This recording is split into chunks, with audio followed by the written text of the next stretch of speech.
So one of the first things that I make sure that I do when I come to any location, even when it's a location that I've been to on a number of locations, on a number of times, is look at compositions, look to see what's working.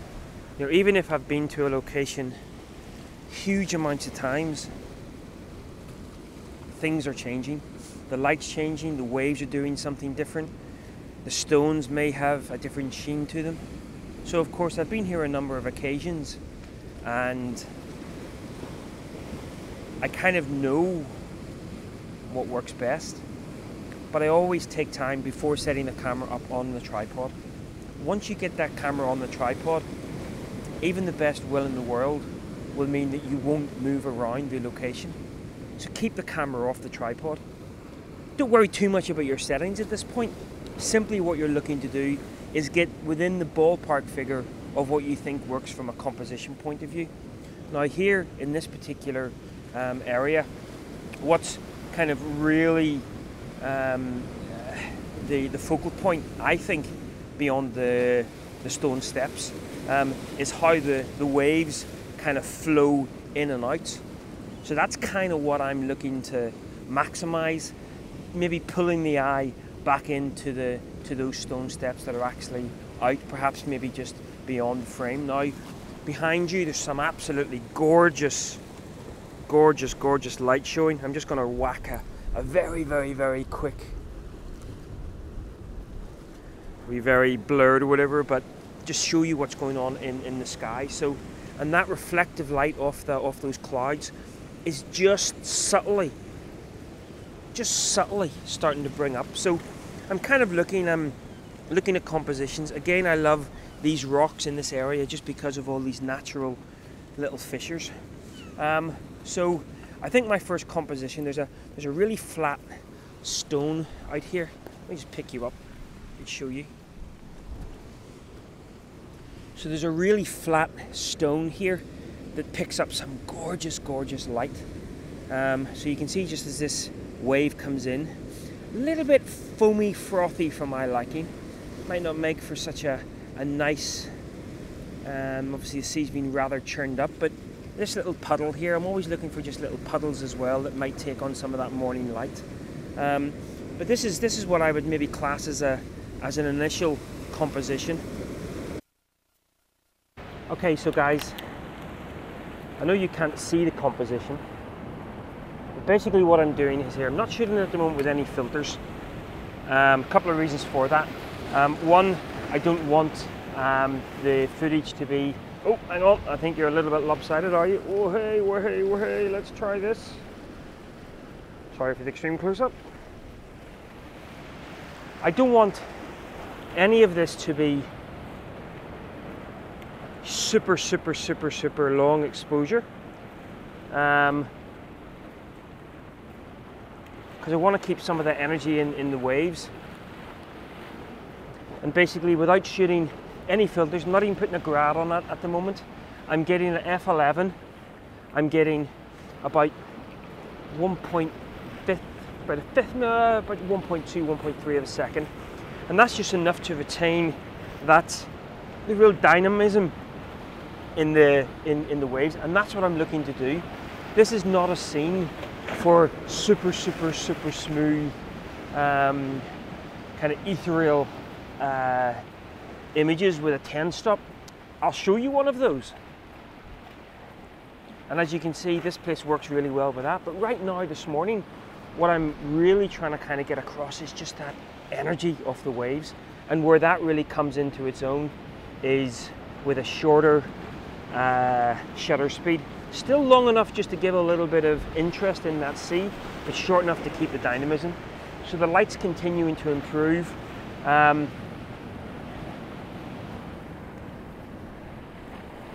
it's really quite nice actually. So once I've got the camera on the tripod, I then start to fine-tune my composition. It can be very easy just to really work hard in your composition when you're off the tripod, and then when you put it on the tripod, you rush into the composition because the light's changing. So right now, again, I'm just going to fine tune that composition, make sure that it's working really, really well for me. So bear with me while I do that. Okay guys, so I'm now pointing you in the general direction of what I'm shooting, so you can really see the energy of those waves. And now that I'm happier with my composition, I'm now watching to see what the waves are doing. Look at these big rollers coming in. Firing off my shutter speed now gives me some energy right the way through the frame. Just make sure you're getting some of those big rollers that are coming in, because they are rather spectacular. And you can still see that even though we're pre-sunrise, look at the beautiful, beautiful light in the clouds. Here comes another big roller, so I'm firing my shutter now. Whoa. And what you're finding is, just here, you're getting the lines that are leading you through, energy in the midground, energy in the background, and of course, beautiful, beautiful sky. So I'm shooting these at the moment at f11, ISO 200. I'm on the 18 to 135 again. You always hear me talking about the 18 to 135.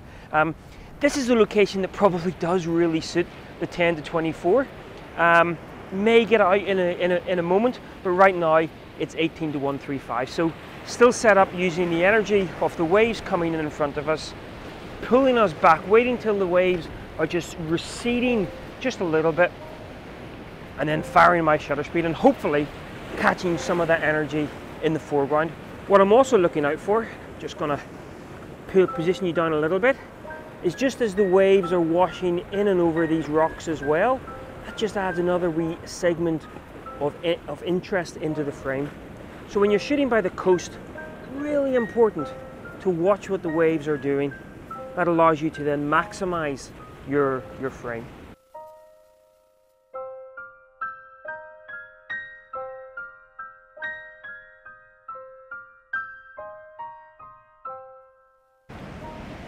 Alright folks, so I brought myself to another location. Now one of the first things that I'm going to say is, if you do come here, be really, really, really careful. I've been coming here on countless occasions, and the only reason why I'm standing here is because right now, even though the waves look energetic, and of course I'm still mindful of them, I don't believe there's going to be huge ones coming up where I'm standing.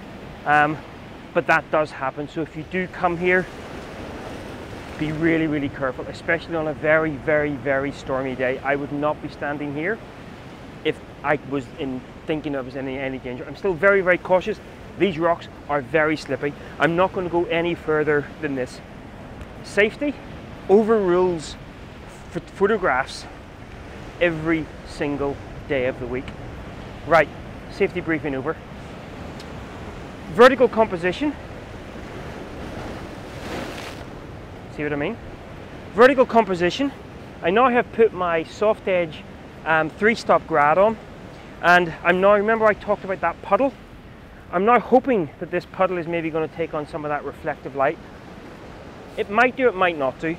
But again, using the energy of those waves in the little channel pulling out along with the energy in the background. So just see what I'm shooting on here. So I'm shooting at about 1.2, 1.3 of a second, and just watching the waves. As I say, there is no point in me getting set up with a composition and careful and then just shoot. I'm watching those waves. So the waves are starting to pull out. Not this one, there's no real sort of energy being pulled out. I'm waiting until there seems to be some good energy being pulled back out on that channel. This could be one, this could be one. So I've got so I'm pulling out now, so I'm shooting now. And shooting another one.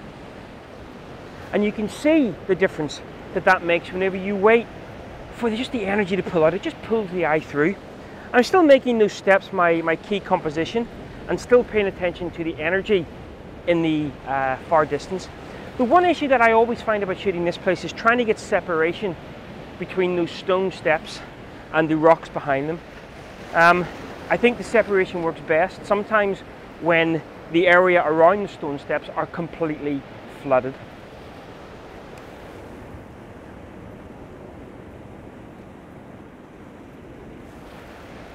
And always after you're shooting, get checking your image, checking that histogram. Zoom in, check to see that you've got focus. It can be all too easy just to focus a third of the way in. You know, hyperfocal considerations just go out the window whenever the light's kicking off. Nice big deep breath, calm yourself down, check all the fundamentals. The last thing you want whenever you go back home is to realize that you haven't paid attention to the edge of the frame, some bit of rubbish or something's poking in, or you haven't paid attention to your settings. So we're just going to have a bit of a breather, take a look around the frame, make some fine-tuned compositions, and then go set up in another location.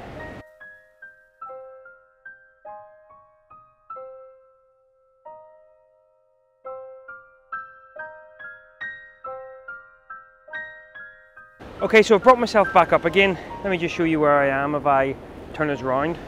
The other thing that can actually work quite well with your compositions is look for a different vantage point. So I've actually brought myself up quite high.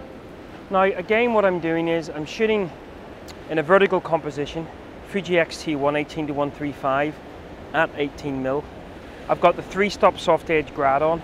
I may be very tempted soon to put the 4-stop ND filter on as well. But what I noticed when I came up here, first of all I came up here because I wanted to get a different vantage point obviously of the main scene, the channel of water, the stone steps and the energy in the waves. But then I quite liked just this different shaped rock and the fact that it does seem to be not only pointing in the general direction I want the viewer's eye to go, but also into almost a little natural kind of gully line that then takes you through it. So I'm actually including that stone, as you can see, in the frame. I believe sun has now risen. I'm not quite sure of the time. So now we want to see maybe some more color in these clouds. If the clouds don't take on a huge amount of color, then of course my decision on where to position the horizon will be modified as and when. Less interest in the sky, less of the sky in my frame. Right now I am including just a little bit of the sky. There's a little bit of interest in there, but as that sun continues to rise for the next 10-15 minutes, we might actually get some nice color there. So this is basically my composition. This little rock here pointing inwards, again waiting for that waves to sort of flow out just to give a little bit of dynamism. And we were shooting that last one,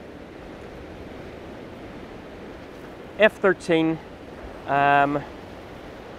half a second, ISO 200 at 18mm. But I think it may be time to bring out the little Firecrest 4-stop NZ, my absolute favorite ND filter when shooting at the coast.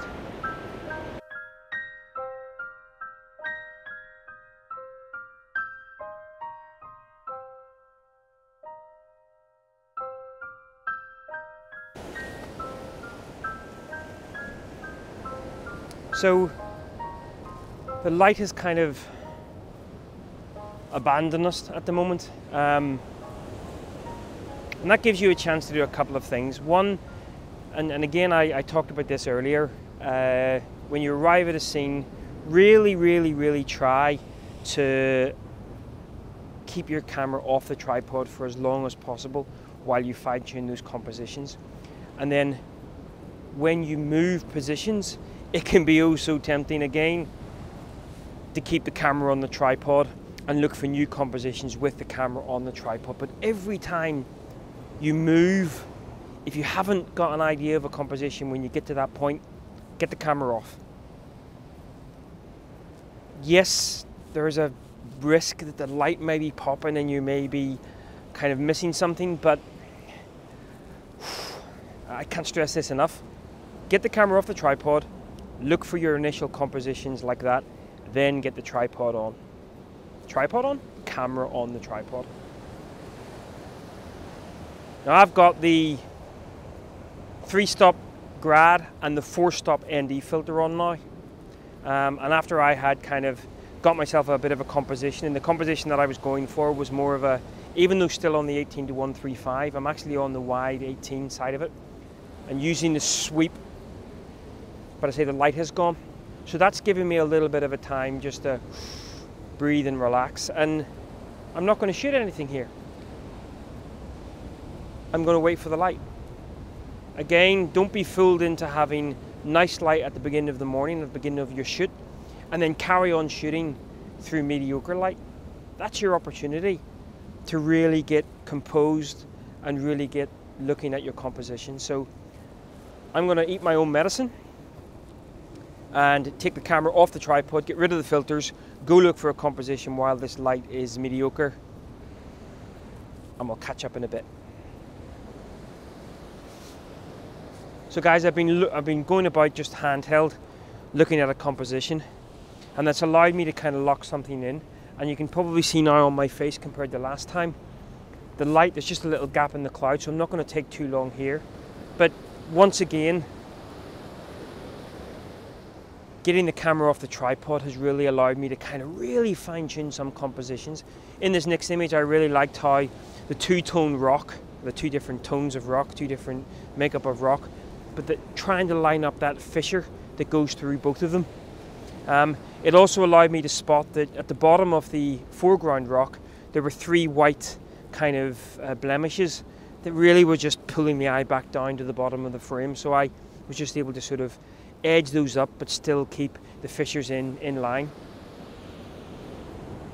And then of course we have this bit of rock out on the mid-ground as well, which just takes on some of that light. And the way the waves actually work here is blow in and then they flow back down through here. It's actually called the washing tub. You do not want to jump in there or fall in there or whatever whenever the weather's like this here, because it's not going to end well.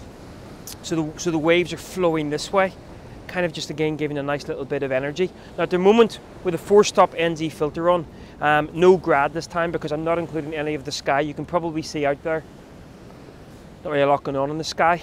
I'll react to that if and when I need to. So not including any of the sky in this one, simply the bit of the sea, the rock, sea again, and then the rock with the fissures in it here. It's given me 3 seconds, might be a little bit too long. Now I'm shooting at f13 because on this 18-135 I'm up at about 23 mils, so I'm a little bit concerned about depth of field. I think it should still be okay, so I might actually drop that maybe to about f11 because I'm playing now with the shutter speed, because I maybe want a shutter speed of just slightly less. 3 seconds maybe a little bit much now. Okay guys, well I think that's probably going to be, I think the light's going to carry on coming and going, but I'm probably going to wrap up the vlog here.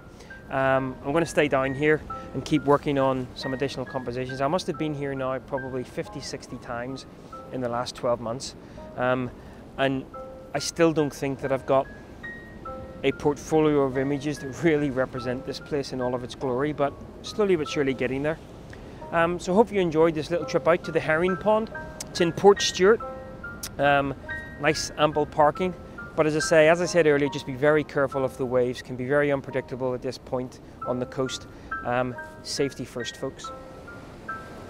So yeah, hope you enjoyed this. As always, leave any comments below. I try to reply to them all in due course, and we shall catch up again soon. But from what looks to be the day after Storm Doris, a little bit calmer, a good morning to everyone out there. That sounded quite bizarre. A good morning to everyone out there. Just going to say goodbye now. See you later.